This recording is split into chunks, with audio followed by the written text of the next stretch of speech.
Amenmose hadn't deserved murder. He had usurped power every step of the way. He'd abused officials below him. It had even been intimated that he had attempted to kill those in power above him.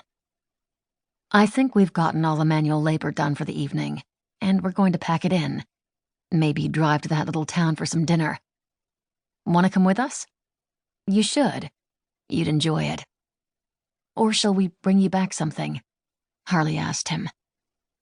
Next time, Harley, I'll come with you all, he promised.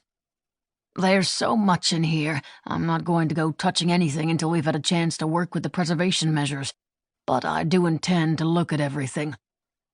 Earlier that week, they had finally discovered the secret site of the tomb of Amenmose. And of course, since then, Henry Tomlinson had been on Cloud 9. This was a dream come true, a fantasy realized, the culmination of a lifetime of love and dedication. Harley laughed softly.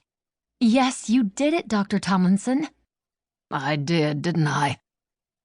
The Amenmose find was among the most important ancient Egyptian discoveries of the past few years. He couldn't have been more excited about being a major player in that discovery.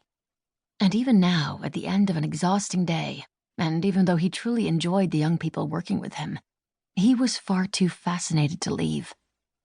There were a dozen or so coffins to be studied, one of them presumably that of Amenmose. The group wouldn't consider opening them until everyone was back at the museum in Cairo. But he could study the canopic jars they'd found thus far. There were also other artifacts that had been carefully moved into the prep tent. So much to observe and to describe. And there were the broken coffins, which had probably been as meticulously set as any of the others, but had been in the section where a partial cave-in had taken place. Several of those outer and inner coffins had split and exposed their mummies.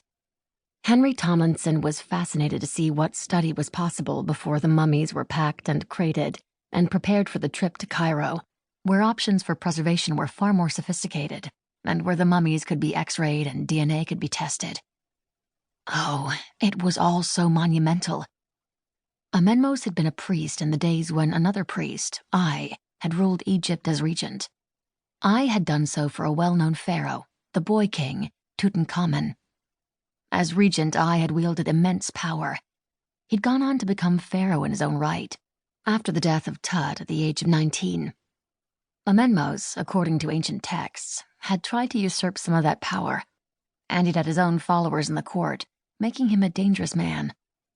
Because of this, he had feared for his immortal life, and his wife had kept his burial plans a complete secret, shared only with members of his family. Naturally, legend had it that many of his most loyal followers, rather than give away any secrets, had been willing to die with him, sealed alive in a grave for eternity. Dr. Tomlinson, you worked so hard. And wow, you triumphed. You should celebrate. Come out with us. Is there nothing I can do to convince you? Harley asked. She still had that wonderful smile, as if she were the one who was far older and wiser. Nothing's going to disappear. We'll go have some dinner and drinks and come on back. There are plenty of men on guard here. And, she added, you really deserve a little celebration with us.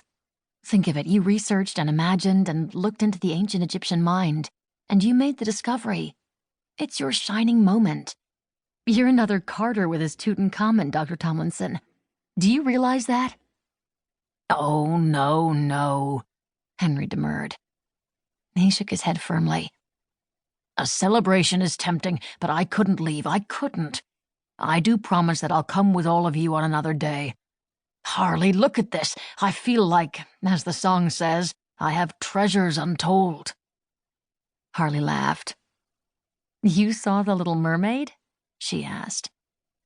He stared at her, feeling a bit chagrined. Oh, yes, I get it. You wouldn't think that I'd see a children's movie. He laughed too. Remember, I do have great nieces. Anyway. He started walking as he spoke. Harley, these are such treasures. This broken coffin.